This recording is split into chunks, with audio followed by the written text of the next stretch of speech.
आजचा दिवस हा अत्यंत दुर्मिळ आणि अलौकिक आहे. आज गुरुवार आणि आजच्याच दिवशी जुळून आलेला आहे अत्यंत शुभ असा गुरुपुष्यामृत योग. ज्योतिषशास्त्रात या योगाला सर्वश्रेष्ठ योगांपैकी एक मानले जाते. या दिवशी केलेली कोणतीही सेवा, साधना किंवा उपाय कधीही वाया जात नाही. उलट त्याचे 1000 पटीने फळ आपल्याला मिळते. हा असा योग आहे जो आपल्या जीवनातील दारिद्र्य, संकटे, अडचणी क्षणात दूर करू शकतो. म्हणूनच आजची ही सुवर्णसंधी अजिबात सोडू नका, कारण ही संधी पुन्हा परत मिळणे कठीण आहे, कारण हा वर्षातील शेवटचा योग असणार आहे. आजच्या या व्हिडिओमध्ये आपण जाणून घेणार आहोत आज आपल्याला कोणत्या विशेष सेवा करायच्या आहेत, भगवान विष्णू माता लक्ष्मीला कसे प्रसन्न करायचे, तसेच मुलांचा हट्टीपणा, चिडचिडपणा आणि अभ्यासातील अडथळे दूर करण्यासाठी आईने करायचा एक महाउपाय आम्ही सांगणार आहे. त्यामुळे व्हिडिओ हा खूप महत्त्वाचा आहे. सर्वात महत्त्वाचे म्हणजे तुमची कोणती इच्छा त्वरित पूर्ण करणारा एक अचूक इच्छापूर्ती उपाय मी या व्हिडिओच्या अगदी शेवट देखील सांगणार आहे. त्यामुळे व्हिडिओ हा स्किप न करता शेवटपर्यंत पहा. चॅनलवरती नवीन असाल तर चॅनलला सबस्क्राईब करा आणि कमेंटमध्ये ओम नमो भगवते वासुदेवाय नमः लिहायला अजिबात विसरू नका. आजचा गुरुवार नुसता गुरुवार नाही, तर आज ग्रहांची अशी काही स्थिती निर्माण झाली आहे ज्यामुळे अनेक शुभयोग एकत्र आले आहेत.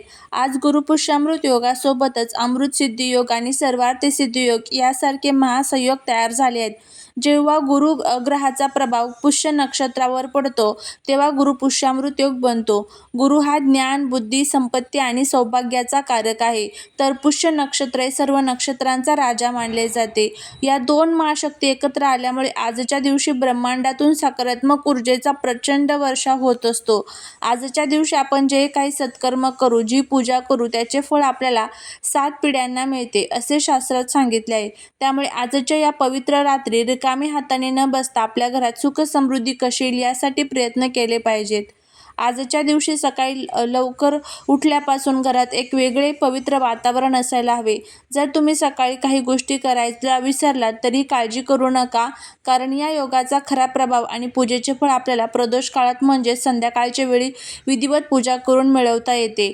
आजच्या दिवशी शक्य असल्यास घराच्या मुख्य दारावर हळदीचे पाणी शिंपडावे, सुंदर रांगोळी काढावी. आजच्या दिवशी कोणालाही कर्ज देऊ नका आणि कोणाकडूनही कर्ज घेऊ नका.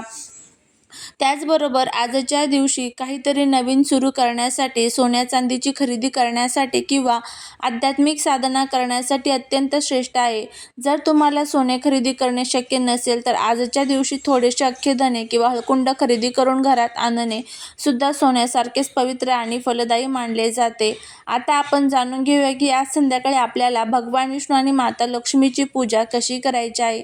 संध्याकाळी सूर्यास्तानंतर स्वच्छ हातपाय धुवून किंवा स्नान करून पिवळे किंवा लाल वस्त्र परिधान करावे. आपल्या देवघरासमोर किंवा एका पाटावर लाल किंवा पिवळे कापड अंथरून त्यावर भगवान विष्णू, माता लक्ष्मीची मूर्ती किंवा फोटोची स्थापना करावी. सर्वात प्रथम गणपती बाप्पाचे स्मरण करून पूजेला सुरुवात करावी. त्यानंतर भगवान विष्णूंना पिवळी फुले, पिवळे चंदन आणि तुळशीची डाळ तुळशीची पाने अर्पण करावी. लक्षात ठेवा, विष्णू पूजेत तुळशीला अत्यंत महत्त्व आहे. तुळशीशिवाय विष्णू पूजा अपूर्ण मानली जाते. आता लक्ष्मीला लाल किंवा कुंकू अर्पण करा, अक्षता अर्पण करा, लाल फुलं अर्पण करा. यानंतर देवासमोर गाईच्या तुपाचा एक दिवा लावावा आणि त्या दिव्यात एक लवंग किंवा चिमूटभर हळद टाकावी. यामुळे घरात लक्ष्मी स्थिर राहते. आजच्या पूजेमध्ये भगवान विष्णूंना पिवळ्या रंगाच्या मिठाईचा किंवा खिरीचा नैवेद्य दाखवावा. नैवेद्य दाखवताना त्यात तुळशीचे पान नक्की ठेवावे. पूजा करत असताना मन शांत ठेवावे आणि घरात ओम नमो भगवते वासुदेवाय नमः किंवा श्रीमन नारायण नारायण हरी हरी या मंत्राचा जप करत राहावा. ही पूजा तुमच्या घरातील नकारात्मक ऊर्जा नष्ट करून सुख, शांती, समृद्धी घेऊन येईल. पूजा झाल्यानंतर आजच्या रात्री काही विशेष सेवा करणे अत्यंत आवश्यक आहे. जर तुम्हाला आयुष्यात पैशांची चणचण भासत असेल, नोकरी व्यवसायात यश मिळत नसेल तर आज संध्याकाळी विष्णू सहस्रनाम किंवा श्री सूक्तम यांचे पठण नक्की करावे. जर तुम्हाला स्वतःला हे वाचता येत नसेल तरी तुम्ही मोबाईलवर किंवा टीव्हीवर हे स्तोत्र मोठ्या आवाजात ऐकू शकता, जेणेकरून त्याचे स्वर तुमच्या संपूर्ण घरात गुंजतील. त्याशिवाय आजच्या दिवशी माता लक्ष्मीच्या ओम श्रीम ह्रीम कमले कमलालय प्रसिद्ध प्रसिद्ध श्रीम ह्रीम श्रीम महालक्ष्मी नमः या मंत्राचा कमलगट्ट्याच्या माळेवर किमान 108 वेळा जप करावा. आज संध्याकाळी घराच्या मुख्य दाराच्या दोन्ही बाजूला दिवे लावावेत आणि तुळशीच्या झाडाजवळ गाईच्या तुपाचा दिवा लावून तुळशीची पूजा करावी, भगवान विष्णूंची आरती करावी. या सेवेमुळे माता लक्ष्मी अत्यंत प्रसन्न होते आणि त्या घरात कधीही पैशांची कमतरता भासत नाही.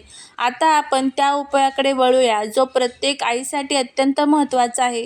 आजकाल बऱ्याच मातांची तक्रार असते की आमची मुले खूप हट्टी झाली आहेत, सतत चिडचिड करतात, अभ्यासात त्यांचे मन लागत नाही किंवा त्यांना सारखी नजर लागते, ज्यामुळे त्यांच्या प्रगतीत अडचणी येतात. आज गुरुपुष्यामृत योगाच्या शुभ मुहूर्तावर आईने आपल्या मुलांसाठी एक सोपा पण अत्यंत शक्तिशाली उपाय करायचा आहे.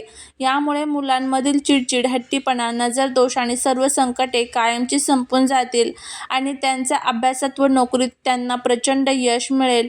या उपायासाठी आईने आज संध्याकाळी किंवा रात्री मुले झोपण्यापूर्वी एक अख्खे हळकुंड, थोडेसे काळे तीळ आणि ₹1 नाणे आपल्या उजव्या हातात घ्यावे. त्यानंतर आपल्या मुलाला पूर्व किंवा उत्तर दिशेला तोंड करून बसवावे. साहित्य परत सांगते. एक हळकुंड, अख्खे हळकुंड घ्यायचं आहे, थोडेसे काळे तीळ घ्यायचे आहे आणि ₹1 एक नाणं घ्यायचं आहे. त्यानंतर तुम्हाला आईने आपल्या उजव्या हातातील ह्या वस्तू मुलांच्या डोक्यापासून पायापर्यंत घड्याळाच्या काट्याच्या दिशेने 7 वेळा ओवाळाव्यात, म्हणजे उतरून घ्याव्यात. ओवाळत असताना मनात कुलदेवीचे किंवा भगवान विष्णूंचे स्मरण करावे आणि माझ्या मुलांचा हट्टीपणा, चिडचिडपणा दूर होऊ दे, त्यांना सद्बुद्धी मिळू दे, अशी प्रार्थना करावी. ओवाळून झाल्यानंतर या सर्व वस्तू, हळकुंड, काळे तीळ आणि नाणे एका काळ्या किंवा लाल कपड्यात बांधून रात्री घराबाहेर कुठेतरी निर्जन ठिकाणी किंवा झाडाखाली टाकून द्यावेत किंवा घरात एका कोपऱ्यात ठेवून दुसऱ्या दिवशी सकाळी ते वाहत्या पाण्यात किंवा निर्मल्यामध्ये टाकून द्यावेत.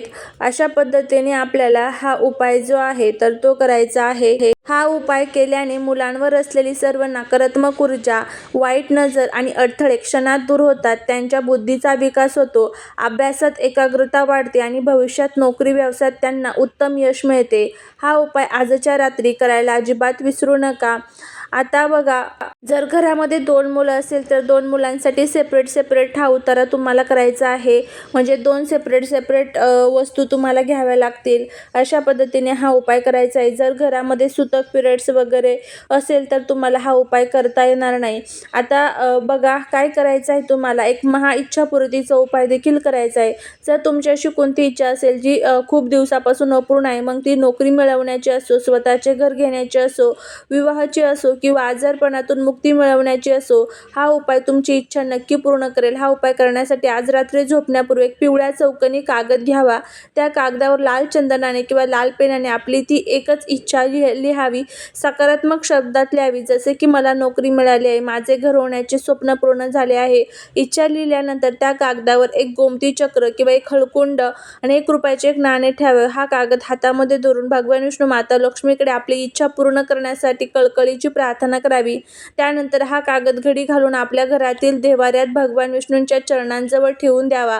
हा उपाय इतका प्रभावी आहे की पुढील काही दिवसातच तुम्हाला तुमच्या इच्छेच्या दिशेने सकारात्मक मार्ग दिसायला लागतील.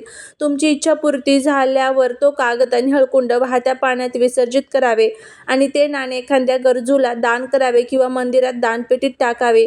आजचा हा गुरुपुष्यामृत योग गमावू नका. आईने मुलांवरून ओवाळण्याचा उपाय आणि हा इच्छापूर्तीचा उपाय श्रद्धापूर्वक नक्की करा.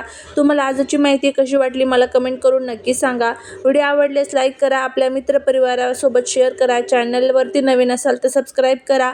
भगवान विष्णू, माता लक्ष्मी तुम्हा सर्वांच्या सुख, समृद्धी आणि दीर्घायुष्य देव हीच प्रार्थना. धन्यवाद. श्री स्वामी समर्थ.